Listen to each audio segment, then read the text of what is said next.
Saya punya komunitas Sumade itu suara masa depan. Oh, Sumade, suara masa depan. Ini saya ketemu dengan Mas Aye, mahasiswa doktoral. Mas, saya tanya tadi jangan bilang siapa-siapa buat saya. Gimana sekolah di UNER itu rasanya?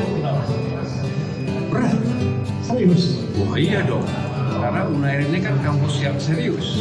Jadi menurut saya memang banyak tantangan ya. Menurut saya cukup berat. Daripada sebenarnya suruh lari aja. Tapi yang menyenangkan untuk banyak sekali ilmiah di UNER ini, dosen-dosennya, para profesor luar biasa. Dedikasi penuh, mencurahkan segala ilmu pengetahuan dan pengalamannya, dan akhirnya bisa kami terima dengan baik sehingga membekali kita semua para mahasiswa. Sempat adik-adik Jawa Timur gimana? Biar senang sekolah. Generasi muda tidak boleh berhenti belajar. Jadi saya mengajak generasi muda khususnya Jawa Timur untuk terus menimba ilmu dan pengetahuan. Secara formal kita tahu ada lembaga tinggi termasuk UNER yang semakin hari semakin berkelas dunia.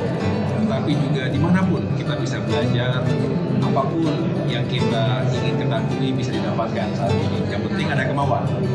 Memang berat, tetapi bisa kita lalui.